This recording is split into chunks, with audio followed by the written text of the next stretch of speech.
Le président Alassane Ouattara, de retour hier de Corée et du Maroc, le chef de l'État se dit satisfait de ces missions qui renforceront davantage la coopération entre la Côte d'Ivoire et ces deux pays émergents. Sa déclaration dans quelques instants. Immigration clandestine, un phénomène qui prend de l'ampleur en Côte d'Ivoire. 72 filles sont victimes de cette pratique illégale, une situation qui interpelle le gouvernement.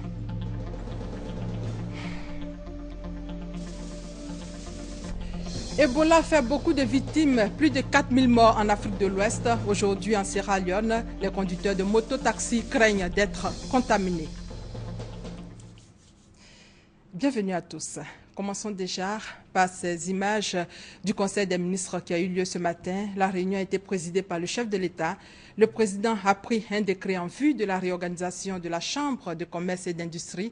Le Conseil a pris une mesure portant interdiction de la commercialisation des postes téléviseurs analogiques en prévision du passage au numérique. Au cours de cette réunion, le gouvernement s'est aussi réjoui de la déclaration du président du FPI, Afin Guessan, annonçant le retour de son parti à la commission électorale indépendante. Nous reviendrons largement sur ce Conseil des ministres présidé par le chef de l'État, Alassane Ouattara, dans notre édition de 20 h. Le président qui a regagné Abidjan hier en fin d'après-midi après 2 visites officielles respectivement en Corée et au Maroc. Dans la déclaration faite au pavillon présidentiel, le chef de l'État a réaffirmé toute l'importance de ces missions qui renforceront davantage la coopération entre la Côte d'Ivoire et ces deux pays émergents. Nous vous proposons la déclaration du président Alassane Ouattara à son arrivée hier à l'aéroport Félix Houphouët-Boigny de Port-Bouët. Je rentre du Royaume du Maroc, où j'ai pris part à l'invitation de Sa Majesté le roi Mohamed VI à la 9e édition du Forum pour le développement en Afrique, organisé par la Commission économique pour l'Afrique et le gouvernement marocain. Au cours de mon séjour, j'ai eu l'honneur d'être reçu au Palais royal de Rabat par Sa Majesté le roi Mohamed VI. Cette rencontre témoigne à nouveau de la qualité des liens historiques, d'amitié et de fraternité qui unissent la Côte d'Ivoire et le Royaume du Maroc. Elle traduit également la vitalité des relations de coopération entre nos deux pays. Comme vous le savez, de nombreuses entreprises marocaines travaillent avec notre pays dans les secteurs de la finance, de l'immobilier ou encore de l'industrie. Notre ambition est donc de renforcer davantage cette coopération sud-sud. Je voudrais une fois de plus exprimer toute ma gratitude à Sa Majesté et à la princesse Lala Salma pour leur hospitalité ainsi que pour l'accueil chaleureux qui nous a été réservé à Madame la Première Dame, mon épouse, à ma délégation et à moi-même. S'agissant du Forum pour le développement de l'Afrique, j'ai eu l'occasion, au cours de la cérémonie d'ouverture, d'évoquer les points qui m'apparaissent essentiels comme source de financement innovant pour la transformation de l'Afrique. Pour cela, nous devons créer des produits financiers innovants et doter nos pays d'institutions et d'infrastructures financières efficaces.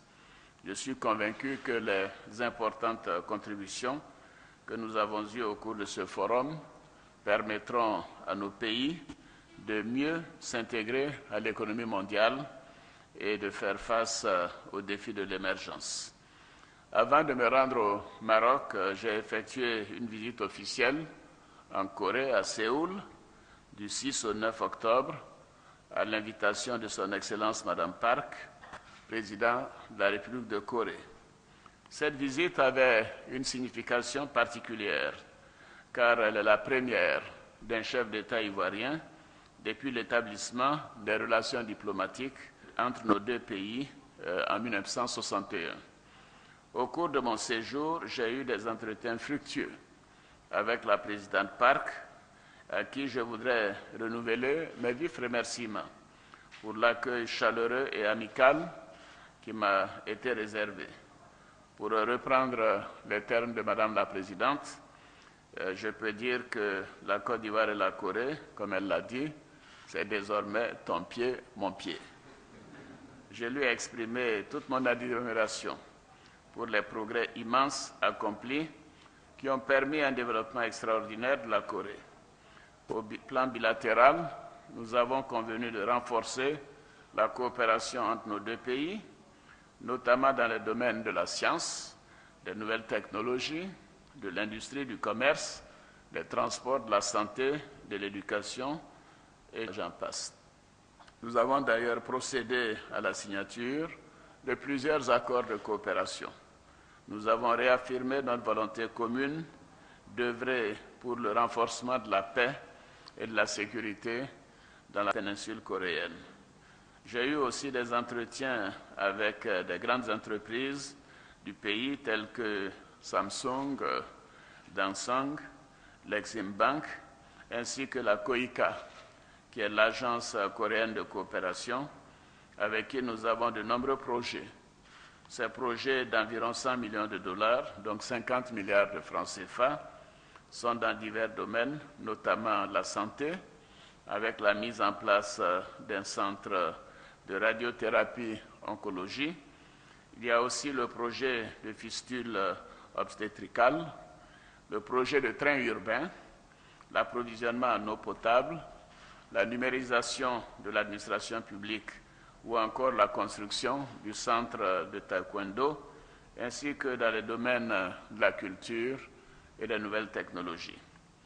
Quant aux chefs d'entreprise coréennes, je les ai encouragés à venir investir en Côte d'Ivoire au regard de toutes les réformes que nous avons réalisées au cours des 3 dernières années.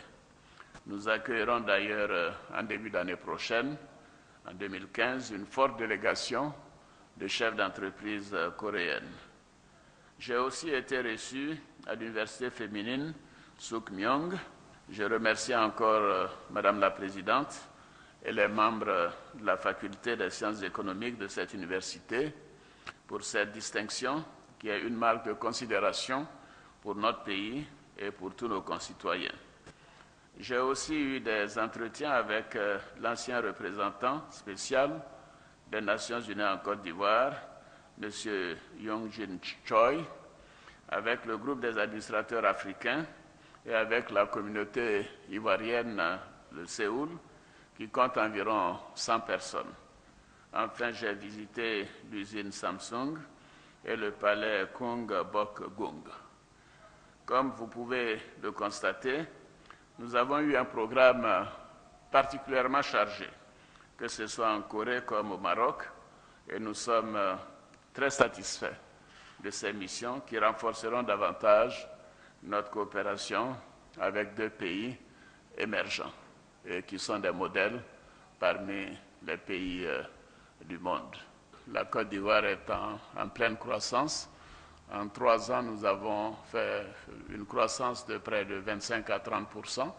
Donc, ceci veut dire que dans les 5 prochaines années, nous serons en mesure de doubler donc le revenu par tête d'habitant de nos concitoyens et amener la Côte d'Ivoire à l'émergence. Et ceci veut dire que la Côte d'Ivoire sera sur le continent africain un pays qui compte davantage. Nous avons également parlé de toutes les réformes qui sont faites, aussi bien dans le domaine économique, social, mais également dans le domaine politique, pour dire que notre expérience de la Corée a été de noter que le consensus a été un élément important de l'extraordinaire développement de la Corée. Donc je profite de cette occasion pour lancer à nouveau un appel à tous nos concitoyens pour que nous soyons rassemblés pour aller de l'avant ensemble. C'était là la déclaration du président Alassane Ouattara à son arrivée hier à Abidjan. La France réaffirme son soutien à la formation en Côte d'Ivoire. Le pays offre plus d'1 milliard de francs CFA de bourses d'études à 40 étudiants ivoiriens qui iront poursuivre leurs études de doctorat en France. Le compte rendu complet de Serge Gongomé dans notre édition de 20h. Les enseignants parlent de leur profession et c'était à l'occasion de la Journée mondiale de l'enseignement célébrée récemment. On fait le point avec Éric Goré et Serge Goulia. Célébrer le 5 octobre de chaque année, la Journée mondiale des enseignants a pour objectif de sensibiliser le monde entier au respect des enseignants. À l'occasion de la célébration de la 20e journée, le SILAG, le syndicat libre des enseignants du secondaire général, s'est réuni pour commémorer l'événement, mais aussi pour amener les enseignants à faire preuve de rigueur dans leur travail. L'enseignant est au début de l'avenir d'une nation. Et nous sommes une nation jeune, une nation en construction. D'ailleurs, une nation sujette à beaucoup de crises, tout cela. Donc, il est bon de prendre l'enseignant selon ce qui est recommandé. Transmettre le savoir chaque jour n'est pas une activité de tout repos. Pour ce faire, l'enseignant doit aimer son métier. Le représentant de la ministre de l'Éducation nationale et de l'enseignement technique est venu témoigner le soutien de la tutelle aux enseignants. C'est une rencontre d'hommage, de félicitations à un corps de métier que sont les enseignants dans toute leur entièreté. Le 5 octobre 1966, une convention ratifiée par la Côte d'Ivoire qui valorise les enseignants dans leur cadre de vie de travail, qui valorise les enseignants dans le travail qu'ils font au quotidien. Plus de 100 000 enseignants exercent leur activité en Côte d'Ivoire. Pour les éditions à venir, le SILAG, le syndicat libre des enseignants du secondaire général, entend tous les impliquer. Dans le domaine de l'environnement, un atelier de formation des représentants des ministères techniques, des structures de recherche et de la société civile se tient à Abidjan. L'objectif est de mettre en place une nouvelle stratégie nationale de gestion des ressources naturelles vivantes. Reportage Éric Goré et Serge Collia. Pour faire face à la dégradation de l'environnement, des ressources naturelles et vivantes, le gouvernement ivoirien s'engage à se doter d'un plan stratégique de gestion rationnelle et durable des ressources. Le plan va améliorer le cadre de vie des populations. C'est d'avoir de nouvelles politiques en matière de gestion des ressources naturelles et aussi susciter plus de synergie d'action entre les différentes structures qui gèrent chacun à son niveau un volet de ces ressources naturelles.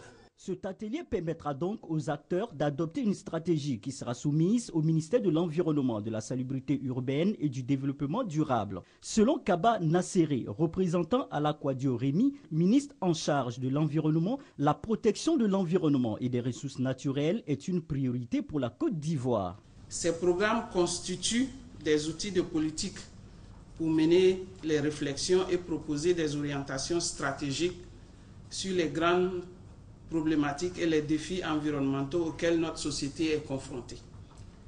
Concernant les ressources naturelles vivantes, leur importance n'est plus à démontrer, car elles servent à nous nourrir, à nous vêtir, à nous divertir, à nous soigner et à nous loger. Le réchauffement global de la planète représente une menace grave. Notre pays reconnaît le danger et travaille à y faire face. Cette troisième session ordinaire du programme d'appui à la production agricole et à la commercialisation, avec les partenaires financiers, il a été question du bilan des activités en vue de rendre l'agriculture ivoirienne plus performante. Hassan Kane et Kader Sogodogo. Le projet d'appui à la production agricole et à la commercialisation Propacom est un projet cofinancé par l'État de Côte d'Ivoire et le Fonds international du développement agricole, FIDA. Objectif, l'amélioration du rendement agricole. À Boaké, les parties prenantes et les bénéficiaires du projet Propacom ont tenu la troisième session ordinaire du cadre régional de concertation. Cette rencontre entre les partenaires financiers et les producteurs vise à faire le bilan des activités antérieures du Propacom dans les régions de Béké et du Hambol. Il faut que les producteurs adhèrent à ce cadre de constatation, qu'ils viennent exprimer leurs besoins. Le Propacom, c'est un projet qui agit par appel à la candidature. C'est-à-dire c'est quand le bénéficiaire, que le producteur saisit le projet, que son activité ou bien son besoin est adressé. Le matériel que nous avons, c'est très fragile. On chercher du matériel adéquat pour les producteurs et les aménagements parce que les jeunes sont vraiment motivés à faire la riziculture mais les parcelles ne suffisent pas. À marge de cette troisième session ordinaire du cadre régional de concertation, l'installation de l'antenne de Boaké et de l'unité de coordination du projet Propacom. La cérémonie s'est déroulée sous la présidence du directeur général de la planification, du contrôle des projets et des statistiques, Noun Koulibaly. La mise en place de ces structures du Propacom vise à accorder plus d'autonomie à ces antennes pour une agriculture performante. Aujourd'hui, journée mondiale de l'alimentation, à l'occasion de cette 34e édition, le ministre de l'Agriculture, Mamadou Sangafoua Koulibaly, prône une agriculture familiale, moderne et structurée. Cette journée célébrée tous les 16 octobre porte cette année sur le thème « Les agriculteurs familiaux, nourrir le monde, préserver la planète ». Des ONG et des entreprises qui se disent spécialisées dans le conseil et l'assistance en migration internationale s'adonnent à des trafics de jeunes filles. Ces entreprises leur proposent du travail à l'extérieur du pays moyennant de l'argent. 72 filles sont victimes de cette pratique illégale. Les ministères en charge de la sécurité sociale, de la défense et des droits de la femme, de la jeune fille et de l'enfant tirent la sonnette d'alarme. Douad Lazer. 2014, année déclarée meurtrière pour les immigrants clandestins africains. Plus de 3000 migrants ont péri en Méditerranée de janvier à septembre 2014, le double de celui de 2011, estimé à 1500 décès. Estimation faite par l'OIM, Organisation internationale pour les migrations. Ce fléau qui mine toute l'Afrique gagne de plus en plus du terrain en Côte d'Ivoire. Des ONG confessionnelles et des entreprises se faisant passer pour des conseillers en immigration recrutent des jeunes filles leur proposant du travail à l'extérieur. 72 jeunes filles ont été déjà recrutées et risquent d'être les prochaines victimes de cette pratique dangereuse. Cette situation interpelle les institutions de l'État en charge de la sécurité sociale. Un comité interministériel est donc mis en place pour lutter contre ce fléau en Côte d'Ivoire et en temps passé à la répression. Cette pratique révèle une vaste opération de trafic transfrontalier de jeunes filles par des personnes malveillantes et des vendeurs d'illusions, usant de tromperie et abusant de la naïveté des parents. L'État de Côte d'Ivoire, soucieux du respect et de la protection des droits de ses citoyens, met en garde les familles et plus particulièrement les jeunes filles contre toute proposition alléchante, invite les familles à la plus haute vigilance sur les risques que comporte cette aventure aux conséquences inimaginables et incertaines.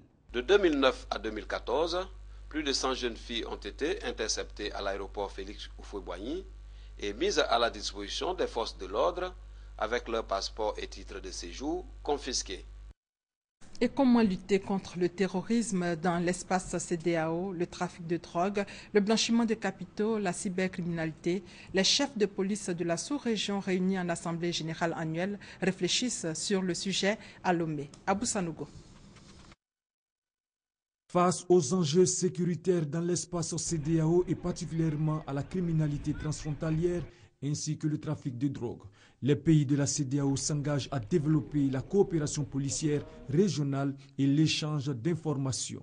La 15e Assemblée générale annuelle des chefs de police d'Afrique de l'Ouest est un espace d'échange de haut niveau pour diagnostiquer la situation sécuritaire et définir une stratégie commune de riposte.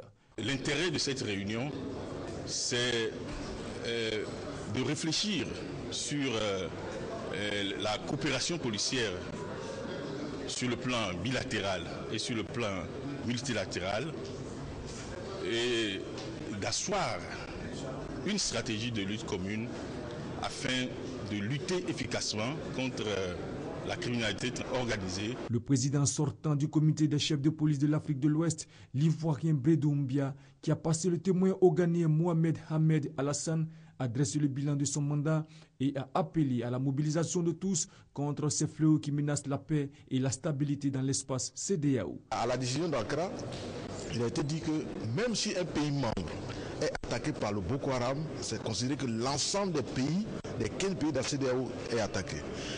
Donc c'est cette solidarité qu'il est question de faire en sorte qu'on puisse mettre en place. Aujourd'hui, nous parlons tous le même langage.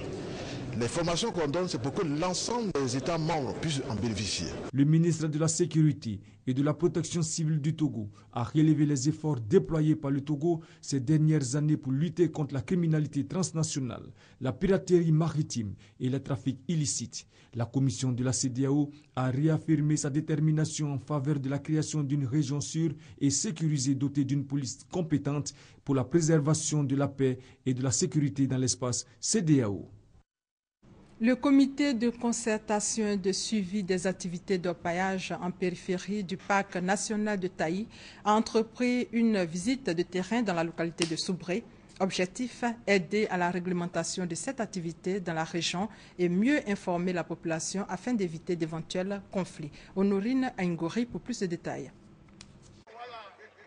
Une campagne de sensibilisation des populations de la sous-préfecture du Pouyo dans le département de Soubré. Il est question pour le comité de concertation et de suivi des activités d'orpaillage du parc national de Taï de prévenir d'éventuels conflits. La première étape de cette campagne, les localités de Diminikro et de Sarakagi. Selon le commandant Brice Neoun, adjoint au directeur du parc national de Taï, sa structure, en initiant un comité de concertation, a pour objectif non seulement de préserver le parc national de Taï de l'orpaillage, mais aussi et surtout d'organiser, de rationaliser et de réglementer cette activité autour du parc. Il s'agit d'éviter que les activités dans la périphérie ne s'étendent au parc. Aussi a-t-il appelé à une synergie d'action de l'ensemble des acteurs, notamment les autorités administratives, l'Office ivoirien des parcs et réserves, la SODEFOR, le ministère des Mines et de l'Industrie et des partenaires. L'orpaillage connaît une nette progression dans la région de la Nawa et les plaintes des populations sont de plus en plus nombreuses. Face à ce fléau qui a détruit leur plantation de cacao, des affrontements entre orpailleurs et population peuvent arriver si rien n'est fait. Comme proposition, le préfet de la région de la Nawa souhaite l'organisation d'un atelier régional qui regroupera l'ensemble des acteurs ayant des intérêts dans la région. L'ONG Servir s'apprête à célébrer la 10e édition de son gala de bienfaisance qui aura lieu le 24 octobre prochain.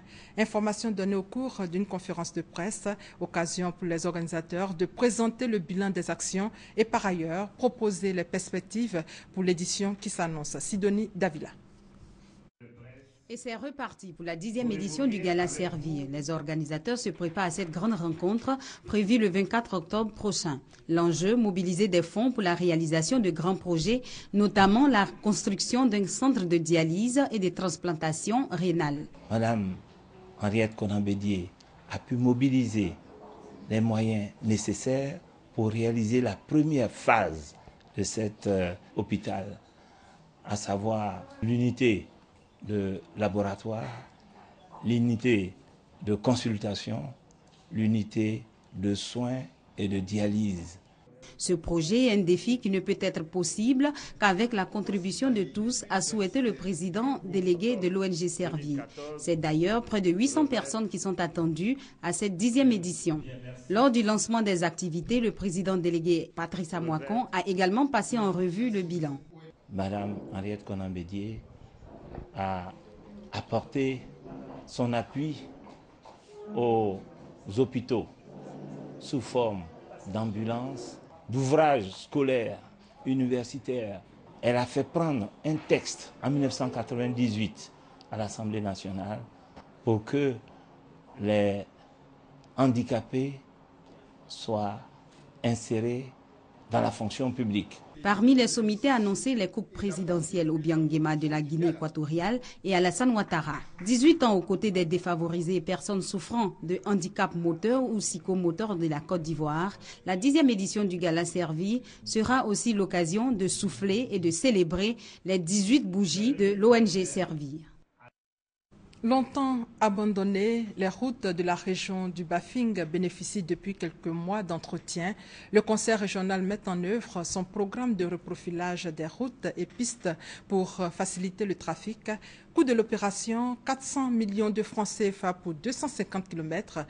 Un soutien du président de la République pour le développement de la région du Bafing, nous dit Mamadou Kwasi.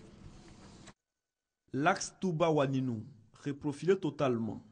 Fini donc le calvaire des populations qui mettaient 4 heures pour parcourir cette distance de 105 km. Ces travaux de reprofilage lourds se poursuivront jusqu'à la frontière de la Guinée en passant par Kona, Saboudougou, des localités du département de Waninou. Une politique du conseil régional pour améliorer les conditions de vie de ses administrés.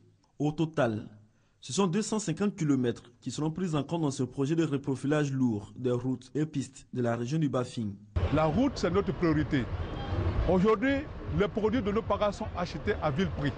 Pour nous, il faut tout faire pour mettre un accent sur la réhabilitation de nos routes, qui est donc infrastructure économique. Pour un montant de 400 millions de francs CFA. À côté des infrastructures routières, le président du conseil régional du Bafing, Lassina Diomandé, met l'accent également sur l'éducation. La preuve, ces bâtiments de l'école primaire de Besseni, abandonnés depuis des décennies, reprennent vie.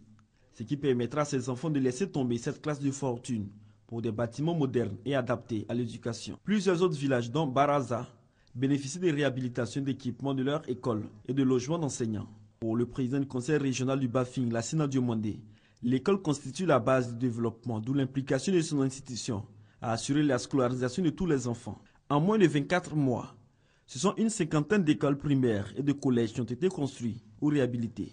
Au titre de la santé, plusieurs actions ont été menées. La dernière en date, la remise d'une ambulance au comité local de lutte contre la fièvre Ebola de Bouko, localité frontalière de la Guinée. La région du Boukani, située au nord-est de la Côte d'Ivoire, veut rattraper son retard.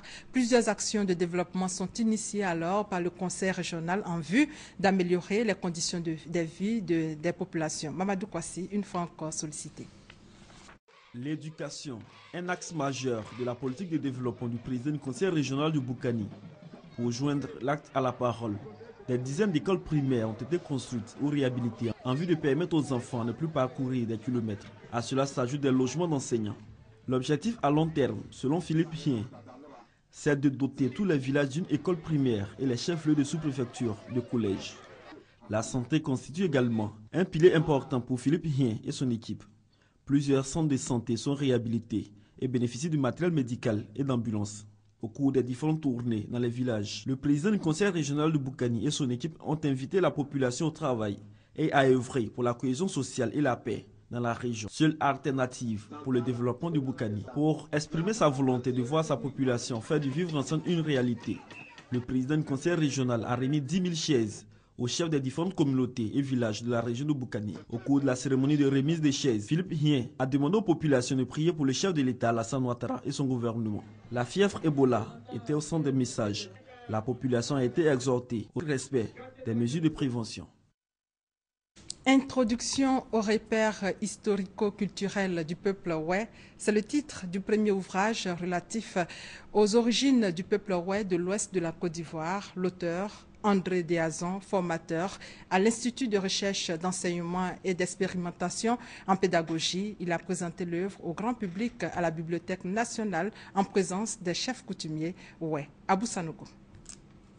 À partir des données ethno-linguistiques qu'il a pu recueillir, André Déazon a montré que depuis le premier couple humain jusqu'au peuplement de la vallée du Nil, Niglé en Oué, en passant par le grand empire du Mandé originel, tous les repères historico-culturels évoqués dans l'ouvrage prouvent que le peuple Oué est un peuple premier dont les origines se confondent avec celles de l'humanité tout entière.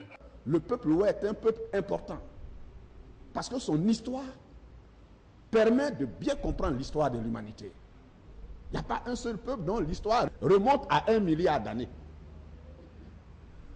Alors que l'histoire du peuple Oué remonte à l'origine, c'est-à-dire au premier couple humain. Donc, les Oué doivent être fiers. Il faut être fier d'être Oué. Conduite par Sa Majesté Toubo Tao, chef suprême des Oué, toutes les têtes couronnées présentes ont donc pris la ferme résolution en tant que peuple mère de l'humanité d'œuvrer pour la paix, la réconciliation et la cohésion sociale en Côte d'Ivoire. De leur côté, les nombreux cadres et étudiants qui ont pris part à la cérémonie ont vivement remercié l'auteur pour la qualité de ses travaux de recherche et l'ont encouragé à poursuivre sur sa lancée afin d'apporter un nouvel éclairage aux origines africaines de l'humanité.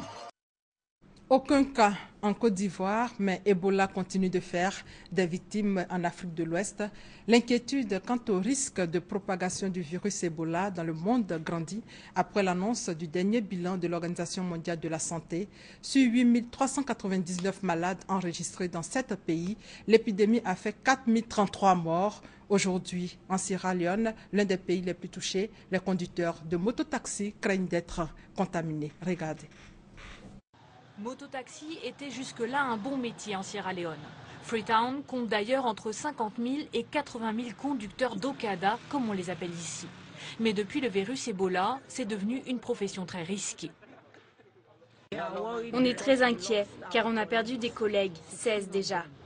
À chaque passager qui monte, la peur d'être contaminé est là. Le moyen le plus simple d'attraper Ebola, c'est le contact physique. Et nous, on emmène des gens d'un endroit à l'autre, alors le risque est de 100%.